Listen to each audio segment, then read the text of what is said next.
Assalamualaikum class 9 welcome to class 9 computer new series। First of all हम computer का इस book का जो है इंट्रोडक्शन कर लेते हैं, ठीक है, ताकि आपको आगे इस बुक को पढ़ने के लिए आसानी हो जाए। ठीक है, तो कंप्यूटर साइंस को तो आप जानते ही हैं, ठीक है। इसके नीचे लिखा हुआ है computer science and entrepreneurship. Entrepreneurship का सबसे पहले मतलब जानना बहुत ज़रूरी है, ठीक है। एंटरप्रेन्योरशिप का मतलब ये है कि हम जो इस बुक में जो चीज़ें पढ़ेंगे, ठीक है, वो हमारे पास पिछली बुक्स की तरह रट्टाबाजी की बेस पर नहीं होंगी, ठीक है। हम उन चीज़ों को अच्छे तरीके से समझेंगे, ठीक है, उनके प्रैक्टिकल करेंगे और उसके बाद ये बुक्स हमें इस काबिल बनाएगी कि हम इस बुक को पढ़ने के साथ-साथ भी हम ऐसे बहुत सारे काम कर सकते हैं कि हम अर्निंग कर सकें, ठीक है। अगर पढ़ने के साथ-साथ नहीं तो लेकिन हम आफ्टर एजुकेशन हम इस बुक के ज़रिए, इन किताबों के ज़रिए हम इतने एक्सपीरियंस हासिल कर सकते हैं कि हम आगे घर बैठकर भी लाखों करोड़ों हम अर्न कर सकेंगे, ठीक है।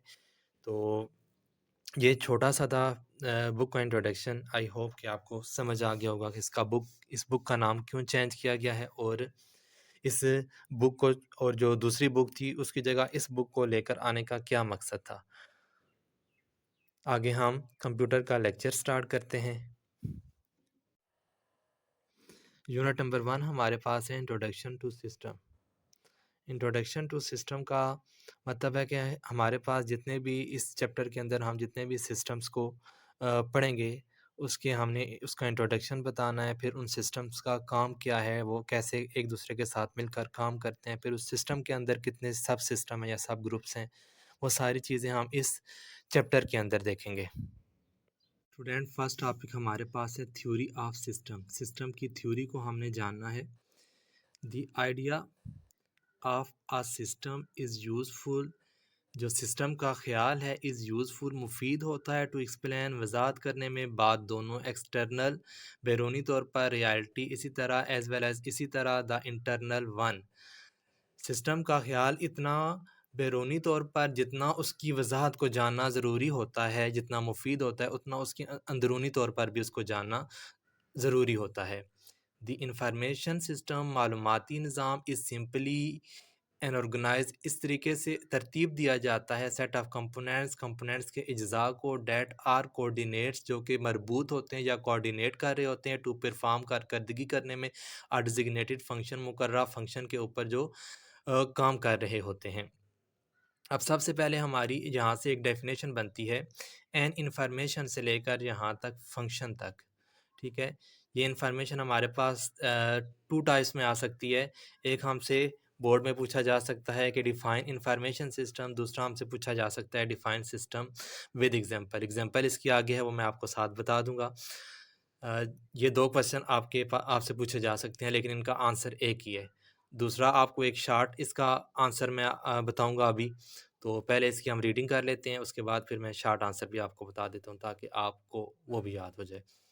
ऑल द कंपोनेंट्स तमाम अज्जा ऑफ द सिस्टम सिस्टम के are in some ways related एक तरीके से कुछ तरीकों से जुड़े होते हैं या रिलेट कर रहे होते हैं टू ईच अदर एक दूसरे के साथ and the functioning of other components और फंक्शन के दूसरे और अज्जा के दूसरे जितने भी फंक्शंस होते हैं इनहेंस बेहतर कर रहे होते हैं the operation of the system system के ऑपरेशन की कारकर्दगी को बेहतर कर रहे होते हैं। इनहेंस का मतलब होता है बेहतर करना। अब यहाँ पर हमारे पास जो सिस्टम दिया गया है नीचे उसकी एग्जांपल बताई गई है आपकी आसानी के लिए, ताकि अगर आपको सिस्टम की इंफॉर्मेशन समझ ना आए तो आप यहाँ पर एग्जांपल के ज़रिए उसको अच्छे तरीके से याद कर लें। तो सिस्टम बेसिकली आपको मैं एक एग्जांपल दे सकता हूँ। सिस्टम हमारे पास जो हम स्कूल कॉलेजेस में पढ़ते हैं, बैंक होता है, हॉस्पिटल होते हैं, ये सारे एक सिस्टम के तहत चल रहे होते हैं, ठीक है। ये सारा एक सिस्टम होता है। स्कूल में टीचर अपना काम कर रहे होते हैं, बच्चे अपना काम कर रहे होते हैं, ठीक है। उसके बाद प्रिंसिपल अपना काम कर रहे होते हैं, सिक्योरिटी गार्ड अपना काम कर रहे होते हैं। ये सारा एक सिस्टम होता है, ठीक है, जो एक दूसरे के साथ मिलकर काम कर रहे होते हैं, ठीक है। आगे उसने हमें एक एग्जांपल दी है कार की, ठीक है। अभी हम उसको थोड़ा-सा पढ़ते हैं तो मज़ीद आपको जितनी भी डिफ़िकल्टीज़ होंगी वो आपकी क्लियर हो जाएँगी, ठीक है। लेट अस कंसीडर, ख्याल करें, a simple example such as a car के तौर पर। इट इज़ मेड, ये बनाई गई है, up of an engine, engine से बनाई गई है, व्हील्स टायरों से, ब्रेक से, एंड अदर रिलेटेड आइटम, और इसी तरह दूसरे आइटम से बनाई गई है। एवरी पार्ट, हर हिस्सा, प्लेज एन यूनिक टास्क, हर हिस्सा जो है, हर जो कंपोनेंट है वो एक अहम किरदार अदा करता है, अहम काम करता है, बट लेकिन collectively they are responsible for making the car move. लेकिन तमाम के तमाम जितने भी कंपोनेंट्स हैं वो किस चीज़ के ज़िम्मेदार हैं? कार को मूव करने के ज़िम्मेदार हैं। लाइकवाइज इसी तरह एवरी कंप्यूटर, हर कंप्यूटर, ऑर्गेनिज्म, जानदार, मशीन्स, मशीन्स और डिवाइसेस, डिवाइसेस हैज़ कंपोनेंट्स, और डिवाइसेस के जितने भी कंपोनेंट्स होते हैं, दैट वर्क्स टुगेदर, एक दूसरे के साथ काम करते हैं, टू अचीव एन आउटकम, ताकि अच्छे तरीके से आउटकम हासिल हो सके।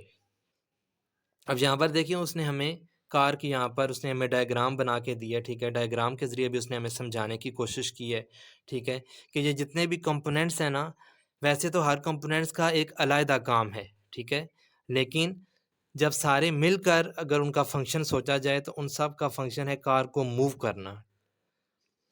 अब यहाँ पर मैंने आपको बताया था कि सिस्टम की शॉर्ट डेफिनेशन भी मैं आपको बता दूँगा, ठीक है? जो कि मैं आपको कागज़ पर लिख के बताता हूँ। ये हमारे पास डेफिनेशन जो मैंने आपके लिए लिखी है शार्ट करके। अ सिस्टम, एक सिस्टम इज़ अ कलेक्शन, मजमुआ होता है, ऑफ अ पार्ट्स, हिस्सों का, डेट वर्क्स टुगेदर, जो काम करते हैं, टू अचीवमेंट, हासिल करने के लिए, कॉमन गोल, किसी खास मकसद को हासिल करने के लिए मिलकर ये सारे काम करते हैं। ये आपकी शार्ट डेफिनेशन होगी अगर आप बुक के ऊपर से याद नहीं कर सकते। और जो हमारे पास एग्जांपल थी, एग्जांपल हम यहाँ से कर, एग्जाम्पल हमारी यहाँ से है, ऊपर एग्जाम्पल की यहाँ पर हेडिंग देंगे, ठीक है? ये डेफिनेशन लिखने के बाद, या जो दूसरी मैंने आपको भी बताई है वो डेफिनेशन लिखने के बाद हम यहाँ पर एग्जाम्पल की हेडिंग देंगे, यहाँ पर लिखेंगे सच एज अ कार, यहाँ से लेकर आइटम्स तक। तो ये आपकी एग्जाम्पल भी इसके साथ हो जाएगी। नेक्स्ट टॉपिक है हमारे पास system theory. A branch of a science, science की एक ब्रांच डेट डील्स, जो मुताला करती है विद कॉम्प्लिकेटेड स्ट्रक्चर, पेचीदा स्ट्रक्चर के साथ, इज़ लिविंग ऑर्गेनिज्म, जिंदा जानदारों में, डेट रिलेट द ह्यूमन, जो इंसानों के साथ अल्लाह करते हैं, with society and the science, और साइंस के साथ, इज़ नोन एज सिस्टम, और सिस्टम थ्योरी, इसको हम सिस्टम थ्योरी कहते हैं। यहाँ पर सिस्टम थ्योरी की डेफिनेशन वो कह रहा है कि साइंस की एक ब्रांच है जो कि कॉम्प्लिकेटेड कॉम्प्लिकेटेड स्ट्रक्चर, ज़िंदा जानदारों के कॉम्प्लिकेटेड स्ट्रक्चर के साथ मुताला करती है, जो इंसान को माशरे और साइंस के साथ जोड़ कर रखती है। इसको हम बोलते हैं सिस्टम थ्योरी, ठीक है? ये हमारे पास क्वेश्चन आ सकता है, सिस्टम डिफाइन सिस्टम थ्योरी, या what is system theory with example. First of all आपने यहाँ से लेकर, यहाँ से लेकर यहाँ तक करना है, ठीक है? आगे इसकी एग्ज़ाम्पल, वैसे तो इसकी एग्ज़ाम्पल बहुत बड़ी है, ठीक है? लेकिन आपकी आसानी के लिए, ठीक है? जो इस टॉपिक के अंदर जो मेन चीज़ बताई गई है, जो आपके लिए है, वही हम इसको रीड करते हैं, ठीक है? मैं आपको समझा समझा देता हूँ। यहाँ पर इसकी हमारे पास अगर एग्ज़ाम्पल वो पूछता है, तो हम यहाँ पर ऊपर एग्ज़ाम्पल की हेडिंग देंगे, ठीक है? नीचे हम फिज़िकल ऑब्जेक्ट्स की हेडिंग देकर आगे इसकी एग्ज़ाम्पल हम लिख देंगे कार, फिज़िकल ऑब्जेक्ट। कार ऐसी है जो फिज़िकल ऑब्जेक्ट है, जिसको हम छू सकते हैं, महसूस कर सकते हैं, ठीक है? आगे प्रोसेस, अमल करना, ठीक है? प्रोसेस, प्रोसेस की हेडिंग देंगे दूसरी, ठीक है? और इसकी एग्ज़ाम्पल आगे होगी हमारे पास यूनिवर्सिटी एडमिशन। तीसरी हमारे पास हेडिंग होगी अब्स्ट्रैक्ट, ठीक है? और इसकी अब्स्ट्रैक्ट ऑब्जेक्ट, ठीक है? और इसकी हम आगे एग्ज़ाम्पल लिखेंगे mathematical formula.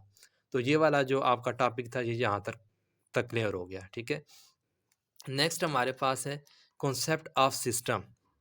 A system is described bye it's objective, एक सिस्टम है इज़ डिस्क्राइब्ड, उसको बयान किया जाता है बाय इट्स ऑब्जेक्टिव, उसके जो ऑब्जेक्टिव्स होते हैं, उसके जो मकासद होते हैं कंपोनेंट्स के, कम्युनिकेशन होती है, ठीक है? ताल्लुकात होते हैं अमंग कंपोनेंट्स, कंपोनेंट्स के दरमियान, अज्जा के दरमियान, एंड एनवायरनमेंट, और माहौल के दरमियान, इन विच जिसमें इट्स वर्क्स, ये काम करते हैं। द कंपोनेंट्स अज्जा ऑफ अ सिस्टम, सिस्टम के कम्युनिकेट, जुड़े होते हैं विद ईच अदर, एक दूसरे के साथ, टू अचीव, हासिल करने के लिए, द सिस्टम ऑब्जेक्टिव, किसी भी सिस्टम का गोल हासिल करने के लिए, इन एन एनवायरनमेंट, एनवायरनमेंट में या माहौल में। System can be simple, system simple भी हो सकता है, लाइक अ थर्मोस्टेट, अब वो कहता है हमारे पास ज़रूरी नहीं है कि जो सिस्टम है वो ज़रूरी हमारे पास कार ही होनी चाहिए, कंप्यूटर ही होना चाहिए, ठीक है? तो सिंपल भी हमारे पास सिस्टम हो सकता है, जैसा कि हमारे पास थर्मोस्टेट है, ठीक है? इसी तरह अगर हम कॉम्प्लेक्स की बात करें, अगर हमारे पास पेचीदा अगर सिस्टम हो, तो वो हमारे पास हो सकता है ह्यूमन बॉडी। अब इंसानी जिस्म को समझना बहुत मुश्किल होता है, ठीक है? तो और कंप्यूटर नेटवर्क हो, ये हमारे लिए 2 जो कॉम्प्लेक्स सिस्टम है, ठीक है? और ये जो थर्मोस्टेट है, ये हमारे लिए सिंपल सिस्टम है। आगे हमारे पास नेक्स्ट टॉपिक है ऑब्जेक्टिव। ऑब्जेक्टिव का जो मीनिंग होता है, वो होता है मकसद, ठीक है? मकासिद। Every system every system has a purpose. हर सिस्टम का एक पर्पस होता है, मकसद होता है, और अ गोल एक मकसद होता है दैट इट विशेज़, जिसकी ख्वाहिश होती है टू फुलफिल, उसे पूरा करना। Analysing a system operation requires understanding its aim. Analysing system को एनालाइज करना, उसके ऑपरेशन की जो उसके ऑपरेशन को रिक्वायर्स होता है, या उसको समझने के लिए जो चीज़ रिक्वायर्स होती है, ठीक है? वही उसका मकसद होता है। आगे इसके अगर हम ऑब्जेक्टिव्स की डेफिनेशन देख लें, तो हमारा वैसे तो मेन मकसद तो डेफिनेशन ही करना है। तो हम इसकी डेफिनेशन एवरी सिस्टम यहाँ से लेकर यहाँ तक आप कर सकते हैं। फिर कंप्यूटर सिस्टम प्रिंसिपल गोल, कंप्यूटर सिस्टम के जितने भी मकासद होते हैं, असूल व कवायद के, असूल व ज़वाबित के मकासद होते हैं, इस टू प्रोसेस अमल में लाता है डाटा डाटा को एंड प्रोवाइड मुहैया करता है यूज़फुल इंफॉर्मेशन टू यूज़र, और यूज़र के लिए मुफीद इंफॉर्मेशन मुहैया करता है। पहले यहाँ से लेकर यहाँ तक, और फिर उसके बाद आप यहाँ से लेकर यहाँ तक डिफाइन ऑब्जेक्टिव या व्हाट इज़ ऑब्जेक्टिव की आप डेफिनेशन कर सकते हैं, ठीक है? आगे हमारे पास क्वेश्चन आ सकता है ऑब्जेक्टिव टाइप्स।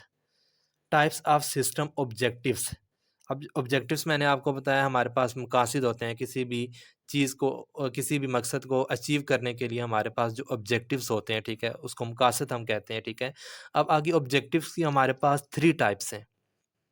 अब 3 टाइप्स हैं, इनको वैसे तो ये लॉन्ग क्वेश्चन कंसीडर नहीं किया जा सकता, ठीक है? लेकिन ये है कि आपके पास शॉर्ट क्वेश्चन आ सकता है कि ऑब्जेक्टिव की टाइप्स बताएँ, तो हमारे पास ऑब्जेक्टिव की 3 टाइप्स हैं। एक हमारे पास है इन्फॉर्मेशन प्रोसेसिंग, दूसरा हमारे पास है सपोर्टिंग अदर सिस्टम, और तीसरा हमारे पास है अचीविंग स्पेसिफिक गोल्स। अब जो हमारे पास है इन्फॉर्मेशन, अब यहाँ से आप अंदाज़ा लगा सकते हैं इन्फॉर्मेशन से, ठीक है? इन्फॉर्मेशन जो हमारे पास है, वहाँ पर इन्फॉर्मेशन के लिए देखिए, इन्फॉर्मेशन के अंदर क्या-क्या चीज़ें स्टोर होती हैं। इन्फॉर्मेशन वही होती है ना जिस चीज़ को हम कलेक्ट करते हैं, ठीक है? कलेक्ट करते हैं, स्टोर करते हैं, प्रोसेस करते हैं, and distributing information for example, और फिर हम उस जो हमारे पास इन्फॉर्मेशन होती है उसको हम आगे दूसरों को भी पहुँचाते हैं ताकि उनका फ़ायदा हो, ठीक है? तो यहाँ इन्फॉर्मेशन प्रोसेसिंग को मतलब याद करने के लिए ना हमारे पास आसान से लफ्ज़ हैं कि इन्फॉर्मेशन को कलेक्ट किया जाता है, स्टोर किया जाता है, उसको प्रोसेस में लाया जाता है, ठीक है? ताकि उससे मज़ीद नई इन्फॉर्मेशन बनाई जाए, ठीक है? फिर उसको आगे फैलाया जाता है। इसकी एग्जांपल हम कुछ इस तरह ले सकते हैं, computer system process user data. जो कंप्यूटर सिस्टम होता है, वो यूज़र जो उसे डाटा देता है उसके ऊपर प्रोसेस करता है, अमल करता है टू प्रोड्यूस मीनिंगफुल आउटपुट, और इसके बदले में वो हमें मुफीद जो है आउटपुट या रिज़ल्ट मुहैया करता है। दी ह्यूमन ब्रेन, इसी तरह जो इंसानी दिमाग है, प्रोसेस अमल किया जाता है इंफॉर्मेशन के ऊपर रिसीव्ड वसूल करने के लिए बाय द ह्यूमन सेंसेस, इंसानी जो सेंसर होते हैं, ठीक है? To perceive the environment. इसी तरह वो कहता है कि इंसान के दिमाग के अंदर जो सेंसेस होते हैं, ठीक है, सेंसर होते हैं, ठीक है, उनके ज़रिए भी वो बहुत सारे काम करता है, इन्फॉर्मेशन को इकट्ठा करता है, ठीक है, और अपने मकासद को पूरा करता है। नेक्स्ट हमारे पास है सपोर्टिंग अदर सिस्टम। अब सपोर्टिंग अदर सिस्टम क्या होता है? प्रोवाइडिंग अ प्लेटफॉर्म, इसके अंदर एक प्लेटफॉर्म मुहैया किया जाता है as infrastructure of other system to work, और एक ऐसा माहौल दिया जाता है जिसके अंदर मुख्तलिफ सिस्टम मिलकर काम करते हैं। फॉर एग्जांपल एक सेल फोन प्रोवाइड्स मुहैया करता है platform to run different application. अब यहाँ पर उसने हमें एग्जांपल दिया है कि एक मोबाइल की एग्जांपल दिया है कि एक मोबाइल जो है, ठीक है, वो एक हमारे लिए एक प्लेटफॉर्म होता है जिसके अंदर हम मुख्तलिफ किस्म की एप्लीकेशन को रन कर सकते हैं। The sun provides energy to all species on earth to live. इसी तरह जो सूरज है, वो ज़मीन के अंदर जितनी भी स्पीशीज़ हैं जो ज़िंदा जानदार हैं, उनको वो अपनी जो है एनर्जी मुहैया करता है, ठीक है? सूरज अपनी एनर्जी देता है उनको। आगे तीसरा हमारे पास है अचीविंग स्पेसिफिक गोल्स, किसी ख़ास मकसद को हासिल करना। कंप्लीटिंग टास्क और प्रोसेस, कंप्लीटिंग टास्क काम को मुकम्मल करना और प्रोसेस और अमल में लाना। फॉर एग्जांपल मिसाल के तौर पर thermostat system maintains a set temperature in an environment. किसी भी एनवायरनमेंट के अंदर टेम्परेचर को मेंटेन करना वो थर्मोस्टेट का काम होता है, ठीक है। कार इंजन सिस्टम, जो कार इंजन सिस्टम है उसका अहम मकसद होता है टू कन्वर्ट फ्यूल, फ्यूल को कन्वर्ट करना इनटू मैकेनिकल एनर्जी एफिशिएंटली। जो फ्यूल होता है उसको मैकेनिकल एनर्जी में कन्वर्ट करना जो है इंजन का काम होता है, ताकि हम कार को आसानी के साथ रन कर सकें।